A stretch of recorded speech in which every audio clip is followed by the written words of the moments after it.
A very warm welcome, Sergio, to Perth Dialogues. Thank you, Neil. Uh, let's get into straight into. Housing has been a topic for so long in discussions, at least for the last 3 4 years. How would you describe the Australian housing crisis? Because it's not just a issue of last 3 4 years; it's been there for in the making for at least 10 20 years. Yeah, look, it's a very good question. And look, the housing crisis, you could see it from this point of view. I think it's around 50 years in the making, and the reason why it spans that long is that there were decisions made, policy decisions, structural changes to the Australian economy, changes that were made that commenced 50 years ago, which have come back, I guess, since the 2000s and have started to impact housing. So it's about a series of decisions that were made from the 70s, 80s, and 90s that have come home, I guess, to roost in the 2000s. So that's why I believe it's 50 years in the making. Do you want to expand more? Yeah, well, look, if you look at the, I guess we can start on, if you like, on looking at I guess, the origins of the Australian dream, because I think if you look at that, you understand how the Australian dream was put together, and then you can start to examine the decisions, I guess, that were made that uncoupled that social contract that was created in the 1950s through to the 1970s. So if you look at where the Australian dream came from, I mean, it essentially came. It was born out of the Second World War. You had a lot of destruction. You had a lot of international calamity, particularly between the Depression years and World War Two, and there was rise of communism around the world, particularly after the Second World War. And as you know, the Robert Menzies, who founded the Liberal Party in the 1940s, he saw it. He saw home ownership and creating the Australian dream and creating the middle class as a bulwark to communism. So when he came to power, his election campaign was pretty simple: end austerity following the war, create jobs for middle class Australians, so well paying for workers, and to allow people, the average person, to own a piece of Australia, to own a home. And he wanted to expand the middle class to become the dominant class in Australian society. And this wasn't unusual. This is what was happening in the United States. It's what was happening in America, in United Kingdom as well. And it was very successful. And there was a lot of things that the Menzies government did, and the coalition governments that followed, which really cemented home ownership as the Australian dream.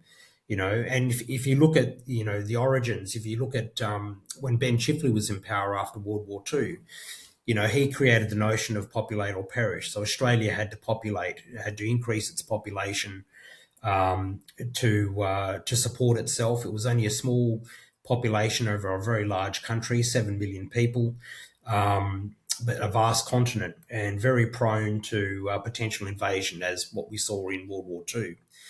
So Menzies took that and increased migration into the country, but in order to support his notion of creating a middle class and housing for all, he had to create well paid middle class jobs. So he was very much a Keynesian in economic theory. He very much believed in a free market economy, but with government intervention. So what we saw over the period of the 1950s and 1960s is government support into the market economy. So we saw the expansion of manufacturing in Australia. Prior to World War Two, it was reasonable. We had manufacturing. It's not as if we didn't, but it wasn't a dominant employer. So post World War Two, the government instituted a series of grants, a series of tariffs, protectionism, to create a vast industrial complex. And people may not remember, but in Australia during the 50s, 60s, 70s, even the 80s, we made everything from cars to refrigerators to white goods and the lot. And that created excellent, well paid middle class jobs. The second aspect, when you look at it, is that he also invested in mining to expand the mining industry, and he also looked at expanding construction through housing. So, in order to create housing for this vast population of people that were coming into the country, there needed to be government support. And government supported housing back in the 50s and 60s in various ways. One, government used to play a significant role in the land delivery industry. So government actually owned a lot of land and government delivered land.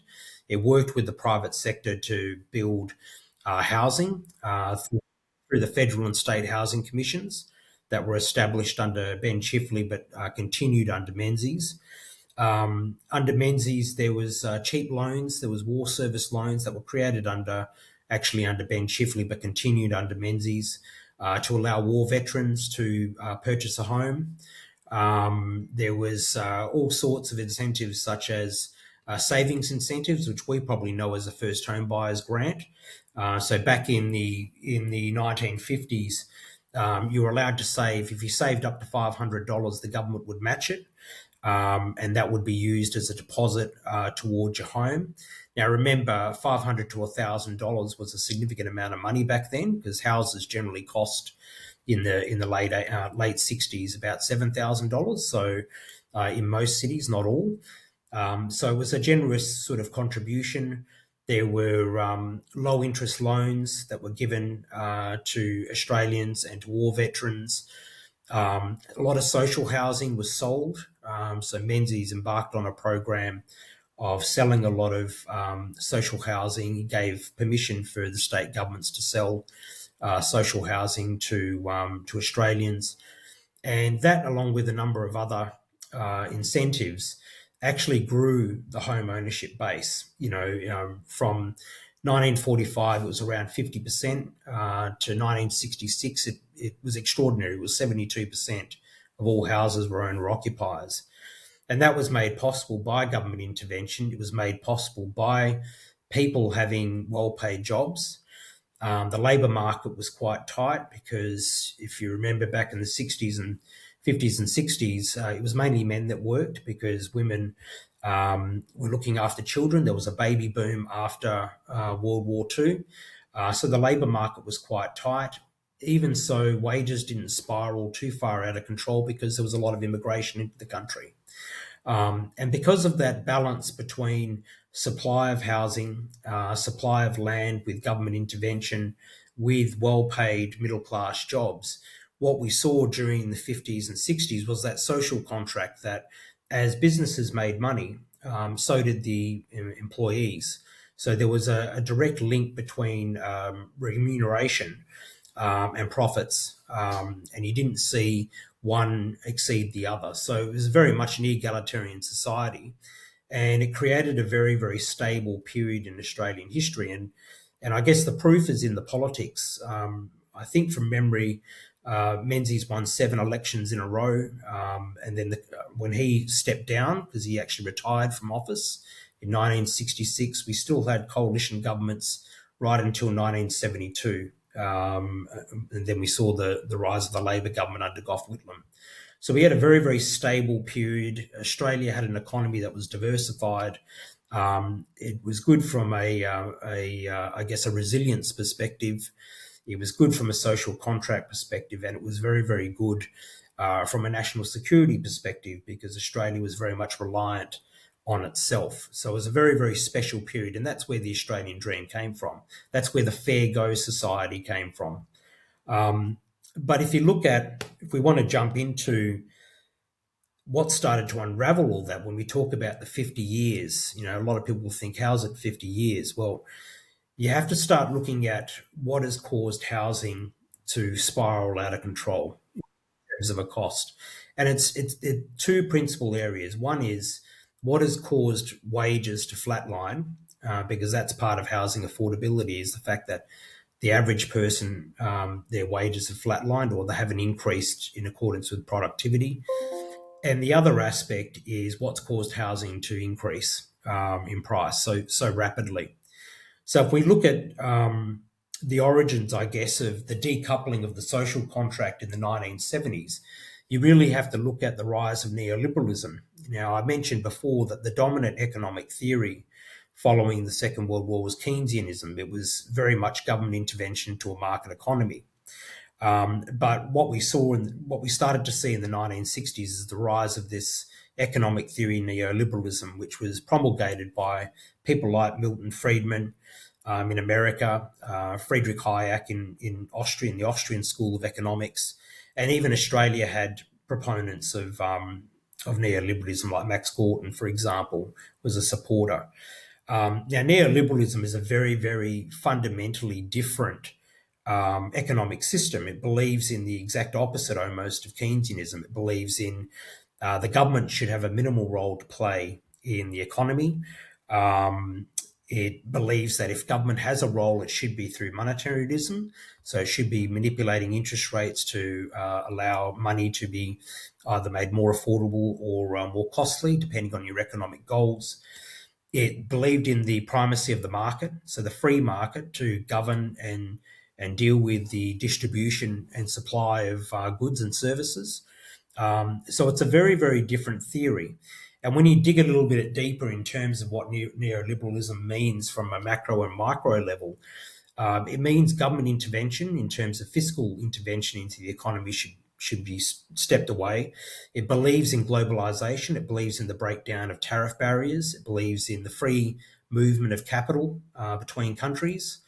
So that means protectionism and isolationism in your economy and resilience in your economy should be dealt with and broken down because it's inefficient. Tariffs are a barrier. It believes in breaking down all sorts of regulations which are seen as barriers to free market. Now, look, some of these things are very much well worth considering. Barriers to entry in the market, for example, through heavy regulation, should be reconsidered. But it's a fundamental. I'm not judging the neoliberal theory. I'm just saying that it's a very different economic model.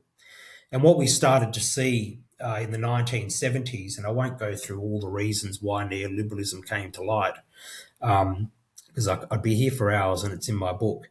But what we started to see in Australia is we started to see people like Gough Whitlam, ironically, started to be influenced by neoliberalism and free trade. And one of the things he actually did when he got into government was unilaterally cut tariffs by 25%. Now, he did that partly because there was an inflationary problem in Australia during the 70s caused by the oil shock crisis and that crisis.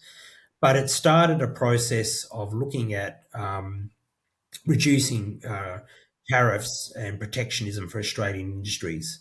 And what we started to see through the 1980s, and we saw this in Britain and we saw this under Margaret Thatcher and we saw this under Reagan in the United States, is this wholesale dismantling of the welfare, social/democracy economy, and the coming of the new neoliberal economy. And if you look at Britain, for example, what happened there, Thatcher cut government spending quite significantly, so cut welfare. She wanted people to be more reliant on getting a job and the free market. There were tax cuts across the board, corporate tax cuts. There were capital gains tax cuts. There were income tax cuts, primarily for the more wealthy in society, but also people that were less fortunate. And that was all to stimulate private investment, private speculation, and private investment in the economy. She also looked at deregulating the banking industry to make it easier to access money. She also looked at selling a lot of the government businesses, so a lot of the utilities. She felt that the private sector was in a better position to manage these companies. And she also entered into free trade agreements. And she broke the unions effectively. So the ability for the average worker to bargain for a fair go. So all the things that were dominant actually during the 50s and 60s unraveled in the 1980s. And if you look at Australia, we saw it under Hawke-Keating to a lesser degree. So Hawke-Keating, people don't remember the Accords, the Price and Income Accords, which were designed to bring inflation under control during the 1980s. But essentially, it meant that the average worker, it was a deal with the unions basically to reduce price increases, wage increases below inflation in order to tame inflation. So during the 80s, we saw a lot of Australian workers actually receive wage increases well below inflation rates. And that's where you start to see the decoupling of that productivity curve and labour remuneration curve. One thing the Hawke government and Keating governments did do, however, is that they created other benefits for society and for workers, and that is superannuation and Medicare, which obviously provides healthcare for the average worker. But all of that is separate to wages. We started to see in Australia, similar to Britain, the dismantling of protectionism in Australia. Hawke and Keating were very much into allowing Australia to enter into free trade agreements, which benefited essentially some sectors of the Australian economy, like mining. But it also benefited mainly foreign countries because labour is a lot cheaper in countries like South Korea and Japan, and later China. So what we witnessed during the 1980s, 1990s, and even the early 2000s is effectively the destruction of the industrial system in Australia, slow destruction of the industrial system.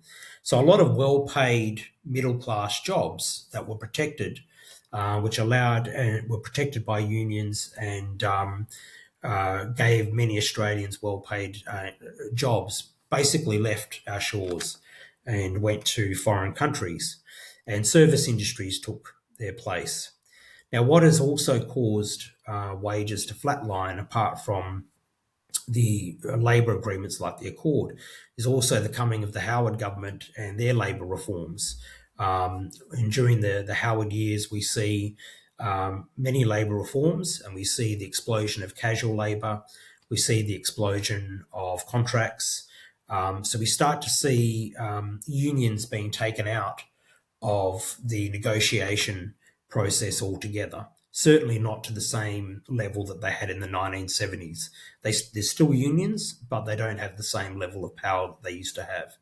Now, that has all meant that wages are suppressed, wages are put under pressure, wage increases are tied to productivity, and we start to see that gap widen. And that's been a feature, really, of our labour practices since the 1980s, 90s, 2000s, and the governments that have come since. So we've seen an unrelenting pressure put on wage earners for that reason.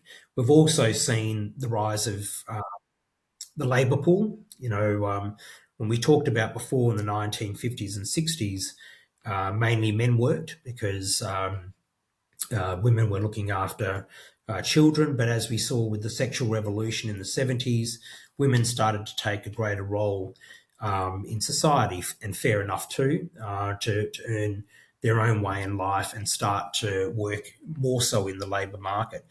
That's great for equality, I believe, but it does put pressure on wages because it means as a business owner, you now have men to choose from and you have women to choose from in terms of employing for the same job. So that started to happen in earnest in the 80s and 90s, and obviously has continued to today with the female participation in the workplace increasing significantly. So that's also helped to put downward pressure on wages as well, by and large, in a general sense. One would argue that these days women need to work now because of house prices that have gone through the roof. But it started off with a sexual revolution, more women into the workplace, and now it's become a dependency, but we'll get back to that in a minute. So we've started to see, the rise of neoliberalism starting to really uncouple that social contract we had back in the 50s and 60s. There are certain vulnerabilities that come with neoliberalism as well. I mean, we're now an economy that is based on mining, focused on mining and services. We certainly don't have the manufacturing resilience that we used to have. And that will come home to roost when COVID hits. And that affects the building industry and the housing industry, which we'll talk about in a minute. So the rise of neoliberalism, and there's a lot more I could talk about in relation to that, is one factor why wages, the wage side of the equation, has started to plateau, and we've seen productivity increase. And I have to say that with the productivity increases, when you see that curve that shows productivity going like this and wages going like that, a lot more money is now being concentrated away from workers and now going to, the managerial class, business owners, stockholders, and the like. That's where that gap is between the two, is going to that part of society. And that was made possible as a result of significant tax cuts, particularly to capital gains under the Howard government, and all sorts of other tax cuts that were made to the corporate tax cuts and the like that have happened since the 80s, 90s, and 2000s. Australia back in the 50s and 60s was far more taxed than what it is today, and business owners were far more taxed.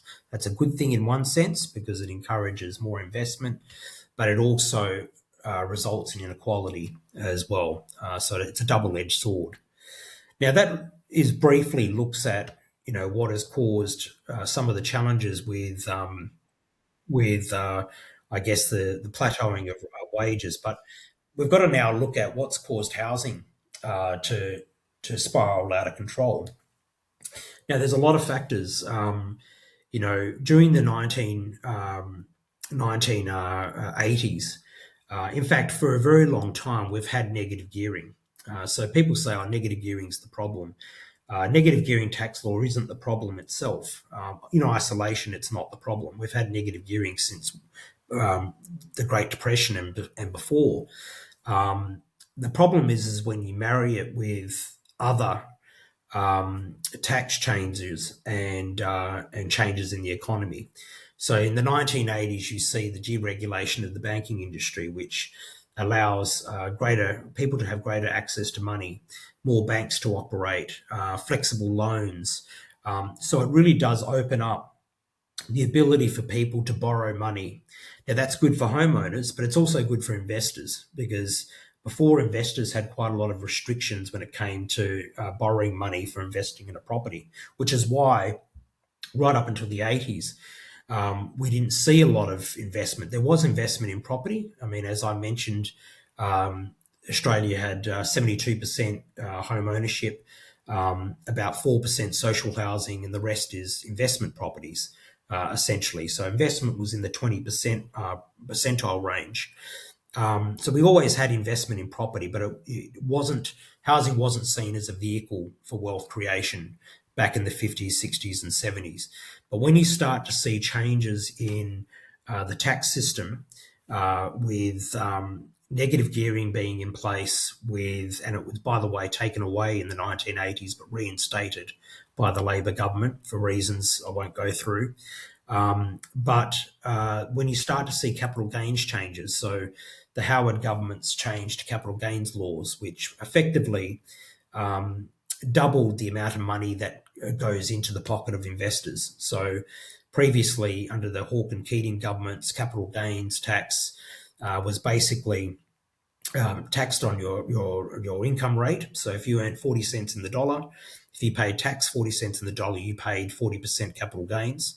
But under the Howard government in the late 90s, they changed that. They reformed that. And that meant that any capital gain that you made, as long as you keep your assets for a year, the first 50% of your capital gains is tax-free. And you only paid capital gains tax, which is based on your marginal income tax, is taxed on the last 50%. So pretty much halved capital gains. So now as a property investor, on the one hand, you've got increased access to money through the banking deregulation. You've got negative gearing, which allows you to claim costs against your income when costs exceed revenue.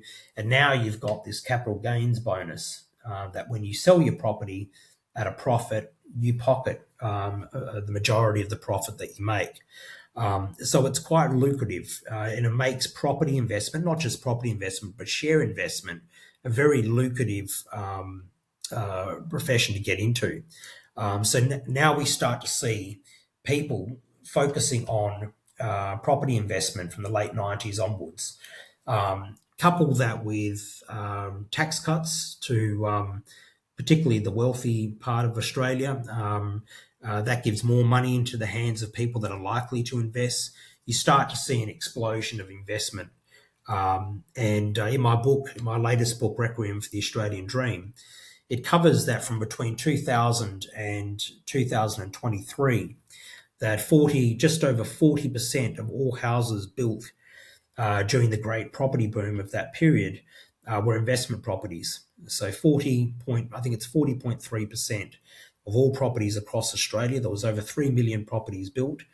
Effectively, it doubled the amount of investment properties across the country. Prior to 2000, we had about 1.4 million investment properties in the country. By 2023, it's over 3 million investment properties. So it's a huge explosion. And that's the reason for that. Now, the reason why I've raised that is because you now have this competition between investors and owner-occupiers. People that just want a home to live in versus investors. And investors have a lot of tax breaks and a lot of incentives over first home buyers. Yes, first home buyers get a grant, but if you go to get a loan from a bank as a first home buyer versus a person that's an investor, the investor wins every time for the obvious reasons. They've got greater liquidity, greater ability to loan, and they've got all the benefits that come with property investment.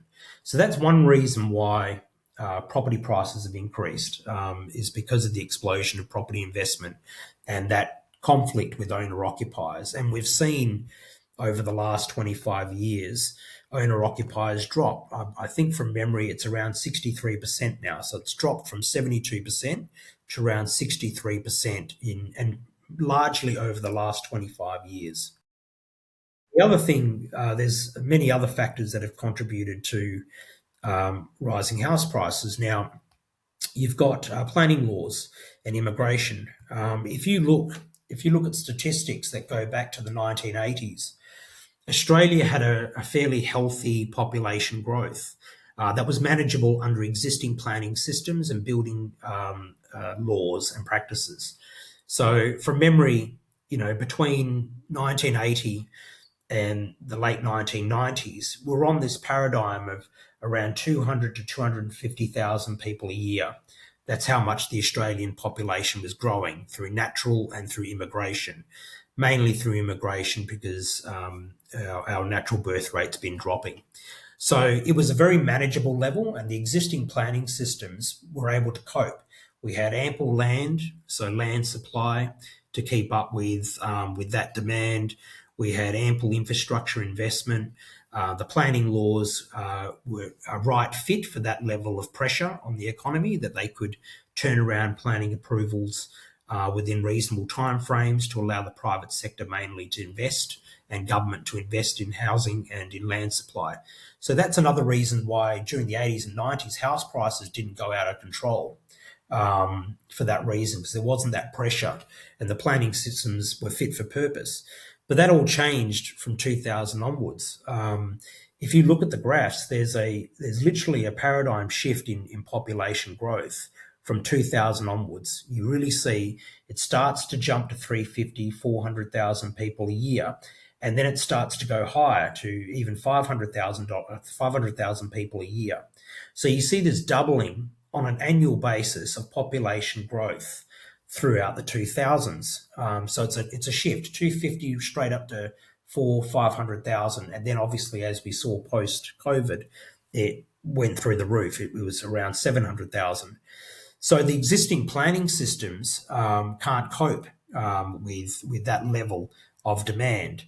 We've also have to remember that land supply is under pressure because we've had many years of growth throughout the 80s and 90s, particularly suburban growth. A lot of the easy land is gone. If you look at Perth, for example, even though Perth has still got a lot of land, a lot of the easy stuff is gone. Now it's more challenging. The land that's left is more challenging. It's not so easy to deliver. So you've got this, crunch on land supply, planning system that's not fit for purpose because you've got doubling of immigration growth into the country. And that's resulting in blockages with with infrastructure delivery and with land supply. So, and we've seen that across the country. That's another reason why land prices have increased, is because of the planning and immigration dynamics that have occurred. Now, why has immigration increased? Well, we've seen in 2000 a very significant event happened where China joined the World Trade Organization, and China exploded as an economy, and that meant massive demand for Australian raw materials and iron ore and gas. So Australia actually witnessed a mini boom, obviously, during the 2000s, and that brought people from all over the world. So there was actually some legitimacy in policymakers for allowing a lot of population to come into the country during the 2000s, because we actually had a boom. There was a huge mining boom and a subsequent education and other economic boom that resulted from that. So that's why we had a lot of population boom. And that's one of the reasons why the Australian economy got through the financial crisis, is because of China, as we all know, as a boom. But that also presents another reason why we see a boom in housing prices, is that the war on terror and the global financial crisis sent shockwaves through the economic systems around the world. And Australia wasn't immune, and Australian governments at the time thought, well, we're going to have significant fiscal problems and economic problems, so we have to react. So, using monetarism, the Reserve Bank reduced interest rates and has continued to reduce interest rates, because the 2000s have been unstable from a geopolitical perspective. So what we've seen over the 2000s is, not only do we have all the other factors I've mentioned, we've also had quantitative easing, where interest rates were brought down to very, very minimal amounts. We haven't seen that in our history.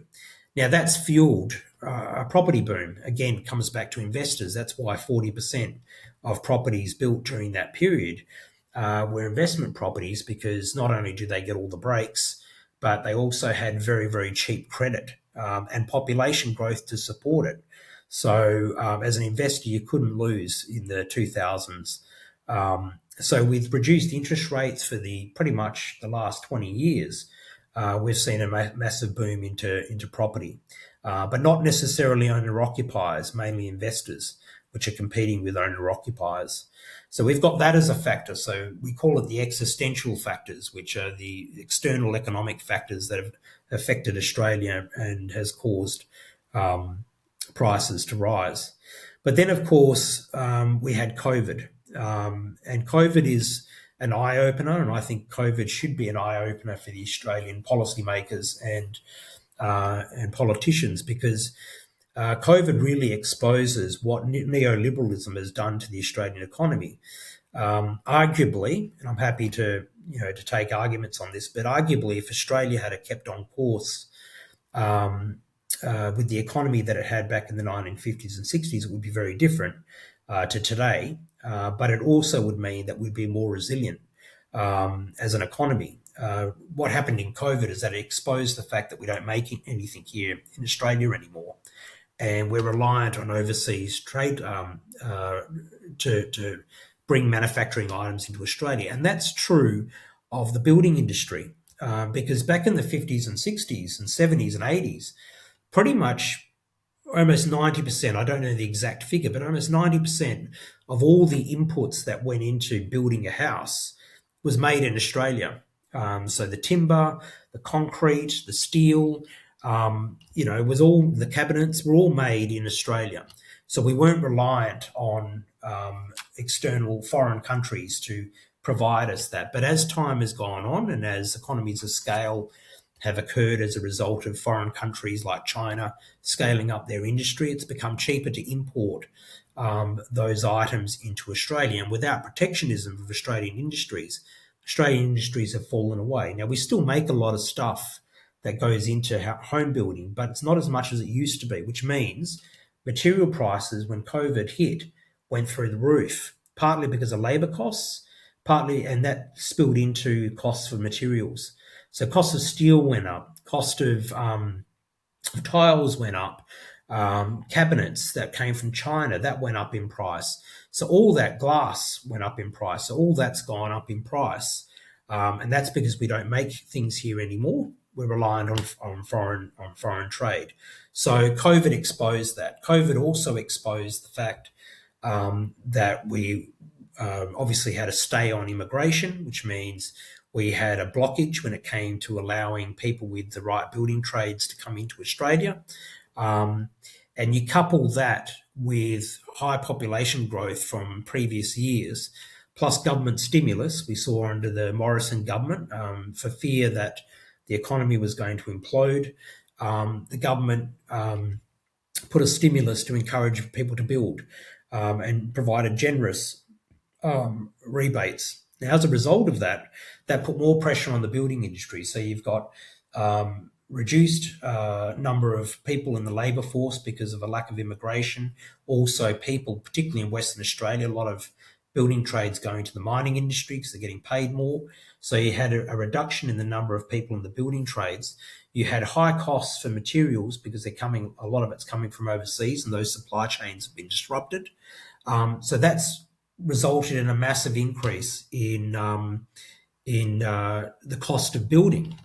And the cost of building is, in my opinion, is the real Achilles heel of the housing crisis that we've currently got. It's literally doubled in the last 5 years.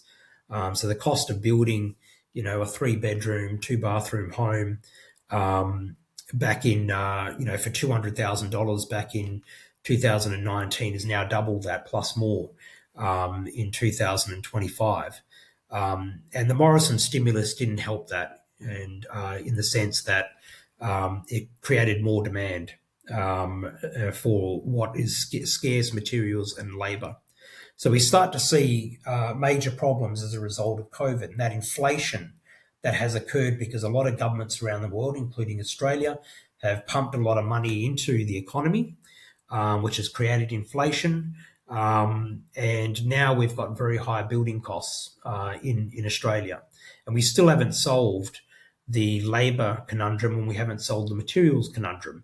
So we've got sustained high building costs in Australia, which is also putting a major restriction on building, because who can afford to pay double the price for a home, which 5 years earlier you would pay half the price?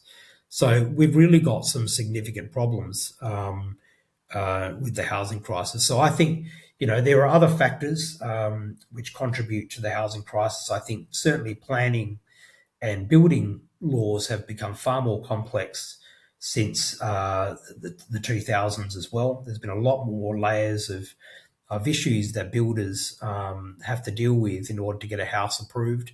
That's all compounded now to create this real conundrum that we've got, where we've got high building costs, we've got challenges with land supply. We have a government that doesn't involve itself in land supply much anymore. I mean, not like they used to. So a lot in Western Australia, a lot of land was sold. Government land was sold in the 90s to the private sector, which means it's a transfer of control to the private sector, which means the private sector controls to a certain degree the level of land supply, when previously the government had quite a role to play in that. So there's a lot of factors which have, I guess, conspired over the last 50 years and more acutely over the last 5 to 10 years, which have really caused the problem that we've currently got today, in a nutshell. So that's a real nutshell, Nirmal. There's other factors, but that's a real nutshell of the problems we have today with housing and the fact that now it's out of reach for a lot of Australians. Right. Thank you. Thank you. Before we close, is there anything that you would like to share apart from what we have discussed?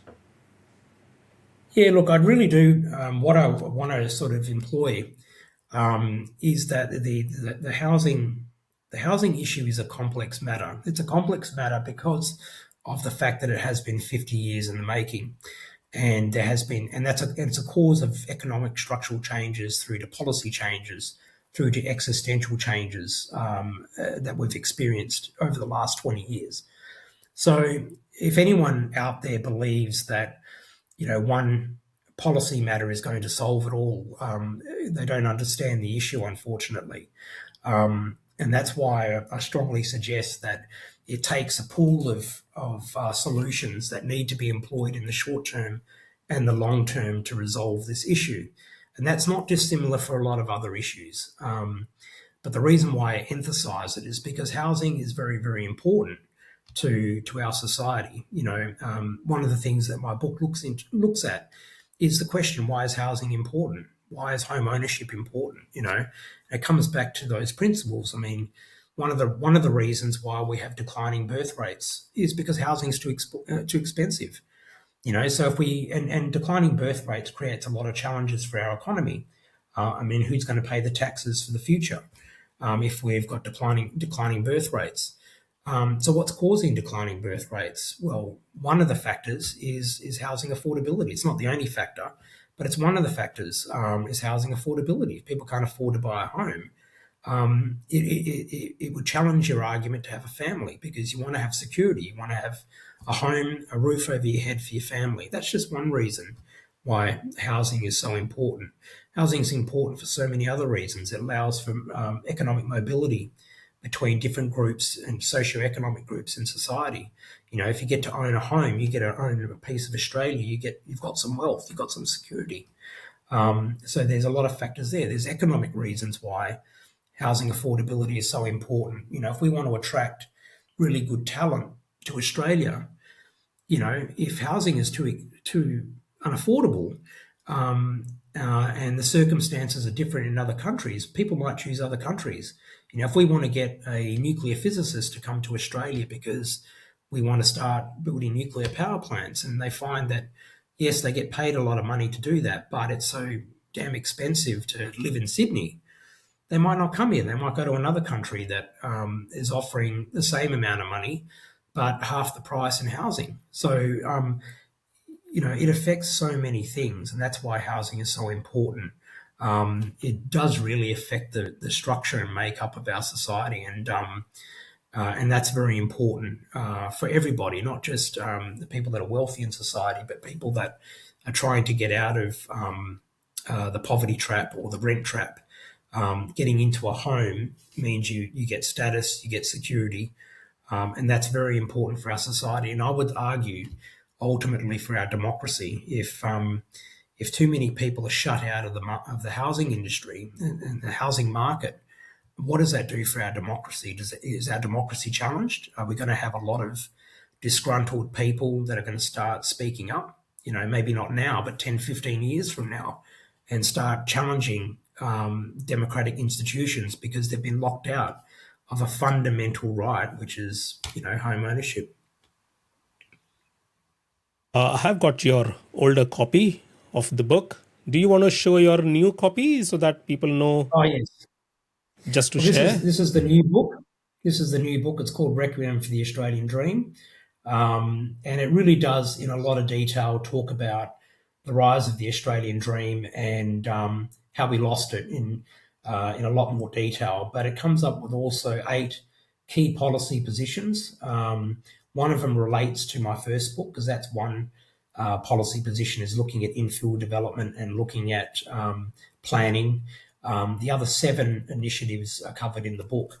And I do stress that, and I'll say it again, that you have to employ all 8 to get the desired effect of getting people back into homes and trying to arrest this unaffordable housing crisis that we're currently in. Thank you for your time, Sergio. Hopefully you'll join us soon. For sure. Look, thanks very much, Neil, for the opportunity. And I hope what I said made some sense. I know there's opposing views, and I'm always open to opposing views because I'm the first to admit I don't have all the answers. It's something that needs to be debated, but more so action needs to be taken so we can try and wiggle ourselves out of this problem that we're in.